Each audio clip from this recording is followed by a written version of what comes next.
Das hier ist ein handgeführter Inkjet-Drucker. Eigentlich ein super praktisches Gerät, mit dem man die verschiedensten Oberflächen ganz einfach beschriften kann.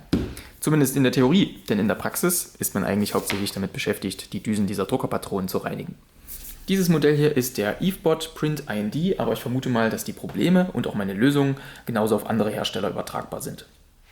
Theoretisch könnte mit diesem Drucker und mit der permanenten Tinte universell auf so gut wie allen Untergründen drucken. Also nicht nur auf saugfähigen Materialien wie Papier oder Karton, sondern auch auf glatten Kunststoff, Glas oder auch auf extrem unebenen Untergründen.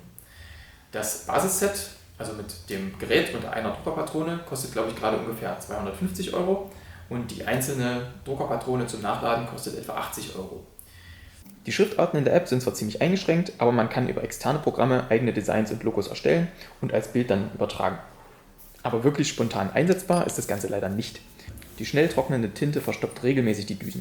Dann druckt das Gerät nur noch streifig, wenn überhaupt. Der Hersteller empfiehlt zwar, die mitgelieferten Düsenkappen zu benutzen und die Druckköpfe trocken abzuwischen, aber das reicht bei weitem nicht.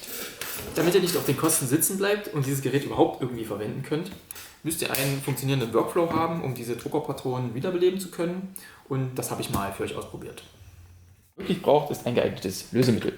Das sind nur kleine Mengen, aber beachtet, dass diese Mittel gesundheitsschädlich und leicht entzündlich sind. Also bitte Augenschutz tragen, Handschuhe, Atemschutz und keine offenen Flammen. Fürs grobe Reinigen eignet sich Ethanol oder Isopropanol. Das funktioniert gut auf glatten Oberflächen, aber gegen die verstopften Düsen kommt es leider nicht so gut an, selbst wenn man das richtig lange einweichen lässt. Trotzdem fangt erstmal damit an. Mit einem Papiertaschentuch könnt ihr die Düse vorsichtig abwischen und bei leichteren Verstopfungen reicht das manchmal schon. Bei den wirklich hartnäckigen Fällen hat bei mir tatsächlich nur Aceton geholfen. Aber Vorsicht, Aceton kann das ABS-Gehäuse angreifen. Wenn ihr das komplett reintunkt zum Einweichen, würdet ihr also unten die Patrone weiter beschädigen. Sie reißt ein, wie ihr das hier sehen könnt, und dann könnte irgendwann die Tinte auslaufen. Aber das könnt ihr umgehen, indem ihr eine kleine Kompresse, also ein Stück Textil, mit Aceton getränkt, nur auf den oberen Bereich der Düse legt. Also dort, wo wirklich nur das Aceton hin muss. Denn dieser Elektronikstreifen scheint von dem Aceton nicht angegriffen zu werden. Also selbst bei einer halben Stunde Einwirkzeit ist da wirklich überhaupt gar nichts passiert.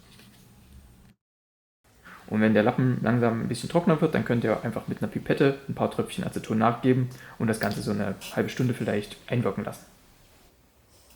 Und was auch noch helfen kann, nämlich die Patrone so zu peitschen, damit durch die Fliehkraft die Tinte nach vorne aus der Düse gedrückt wird. Aber wichtig, ihr müsst ein Tuch unterlegen, sonst spritzt das irgendwie raus und ihr saut euch die Finger ein.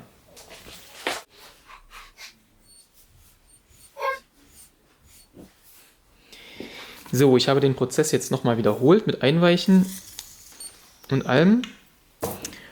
Und das Druckbild sieht schon mal um ungefähr 90% besser aus. Aber hier im unteren Bereich fehlt immer noch ein kleines Stück. Und es liegt auch nicht daran, also dass das einfach außerhalb des druckbaren Bereichs liegt. Naja, aber es funktioniert schon mal wieder. Das ist doch schon mal das Beste. Nur noch mal zum Vergleich. Also das hier war der erste Anlauf vor der Reinigung und so sieht es jetzt aus.